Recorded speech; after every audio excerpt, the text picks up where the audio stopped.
আমার রিমান্ডে প্রথম নিয়ে যে টর্চার করেছে আমার জীবনে ভোলার মতো না। এইরকম একটা চেয়ারে বসিয়ে এই হাতের সাথে ক্লিপ লাগিয়ে দিয়েছে।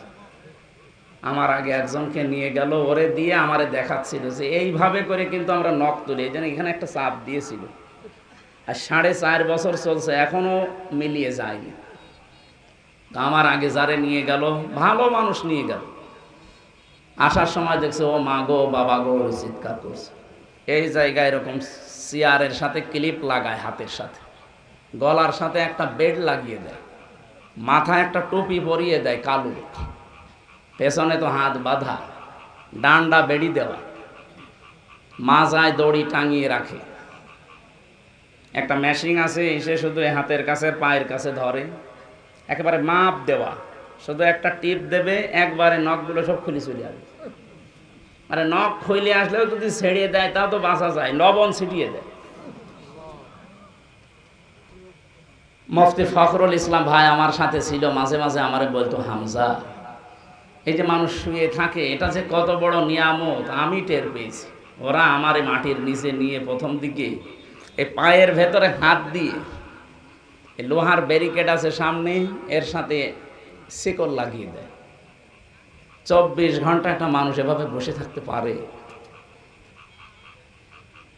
শুধু নাম শুনেছিলাম আমেরিকার ওই কারাগারে, কিন্তু বাস্তবে আমরা কিছু কিছু, আমার বিশেষ করে আমি এই আয়না ঘরে যখন ছিলাম প্রথম 10 দিন, আমি নিজে টের পেয়েছি যে মানুষের উপরে মানুষ এরকম অত্যাচারও করতে পারে।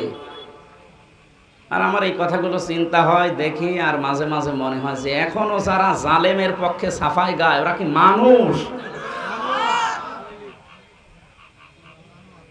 বলে কি করেছে আপা, যে ওনার পা নিয়ে চলে যাওয়া লাগলো, কি করেছে? আপনার সাথে তো করেনি।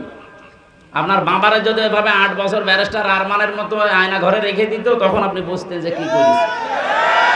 আপনি চিন্তা করতে পারেন একটা মানুষ 8 বছর 10 বছর একটা ঘরের ভেতরে শিকল পায়ে বাঁধা বসে আছে, ও জানি না যে ওর নাম কি, ও ভুলে গেছে, কারণ 10 বছর ওকে কেউ ডাকে না। আমার পাশের ছেলে যে ছিল, মনে হয় 7 বছর ছিল, ওর জিজ্ঞাসা করছে তোমার নাম কি, আমার দিকে আনমনা হয়ে তাকাচ্ছে, মনে হয় ওর নামও ভুলে গেছে, কারণ ওরা কেউ ডাকে না, ওর কাছে যায় না, ওর নামই জানে না। এ কোন বছর চলছে ও জানা নেই, এটা কোন মাস চলছে ও জানে না, এখন যে কিসের নামাজ পড়বে ও তাও জানে না, কারণ নামাজের সময় আমি নিজেও জানি না। আমি নিজে নামাজ পড়েছি আন্দাজে, 4 ওয়াক্ত নামাজে আমি পোড়াটা টাঙানো ছিলাম একেবারে মাজায় দড়ি দিয়ে শূন্যের উপরে। আমি জানি না যে এখন কি নামাজ চলছে না কি চলছে। এমন এক ভয়ঙ্কর মাটির নিচে ঘর, দুনিয়ার কোনো আওয়াজ নেই, একেবারে আস্ত একটা কবর। চা নিয়ে এসেছেন?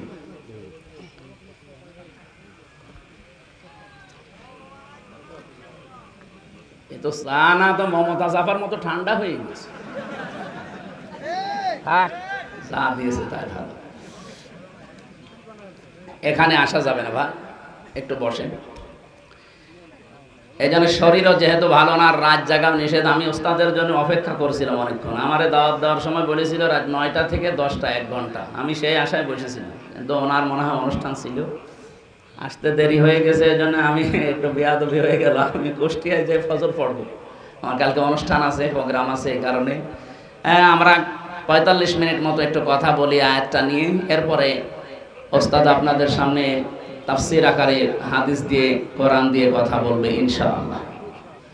আমার ভাইরা, যে আয়াত দিয়ে আমি আলেমদের সম্মান কামনা করেছিলাম, সূরা আলাম নাশরাহ লাকা সাদরাক, এই সূরার 4 নম্বর আয়াতটা, এর পরের 2টা আয়াত একটু আশার সঞ্চার করার জন্য আমি একটু উচ্চারণ করছি। ফাইন্না মাআল উসরি ইসরা, ইন্না মাআল উসরি ইসরা। একটু খেয়াল করে শোনেন, কোরআনের কথা যত গভীরভাবে শুনবেন আপনি তত মজা পাবেন। আমি আয়াতটা পড়ার পরে চিন্তা করেছিলাম যে উসরুন, এখানে উসরুনের আগে আল্লাহ আলিফ লাম দিয়েছেন, কিন্তু ইসরার আগে আলিফ লাম দেয়নি। এটা প্রথমটা মারেফা করে দিলেন, পরেরটা নাকেরা। এর আগে যেহেতু মা শব্দটা আছে, এর আগে ইন্না আছে, আল্লাহ গ্যারান্টি দিচ্ছেন অবশ্যই কষ্টের সাথে, কষ্টের সঙ্গে সুখ। কিন্তু এখানে চিন্তা ভাবনার বিষয় হচ্ছে কষ্ট বলার সময় আল্লাহ পাক নির্দিষ্ট করে দিলেন একটা কষ্ট, কিন্তু সুখের বেলায় আর আল্লাহ নির্দিষ্ট করেননি, ওটা অনির্দিষ্ট।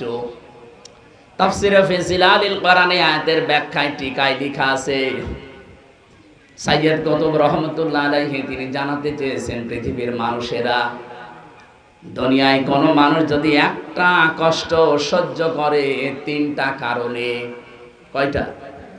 এদিকে তাকান। তিনটা কারণে যদি কেউ একটা কষ্ট দুনিয়ায় সহ্য করে, কমপক্ষে তার সাথে সঙ্গে ৭০টা সুখ, শান্তি, কল্যাণ আমার আল্লাহ রেডি করে রেখেছেন। কিছু বুঝেছেন না? বোঝেন? আপনি শুনছেন না? এদিকে তাকান। আপনি যদি কষ্ট সহ্য করেন দুনিয়াতে একটা, কিন্তু কারণ কয়টা? তিনটা। যে কোনো কারণেই কষ্ট পেলে হবে না। কত মানুষ তো প্রেমে ছাকা খেয়েও কষ্ট পায়, এ জেলায় এসব নেই। কত মানুষ দেবদাস হয়ে যায়, কত মানুষ এই যে প্রেম করে যখন আর পারে না তখন কষ্ট পায় না। এলাকায় প্রেম আছে, যারা করেছেন এখনো আছেন, এই মুহূর্তে মোবাইল নাম্বার ডিলিট করে দিন। যারা করতে পারবেন হাত তোলেন তো দেখি। ও যতটুকু মানুষ তত না, আমি হাসির জন্য বলি না, এই কাজ সারা দেশে কম বেশি চলছে। এটা যে কত বড় জঘন্য কাজ! আপনার নিজের স্ত্রী থাকতে আপনি আরেক জায়গায় লাইন করেন, আপনি মানুষ।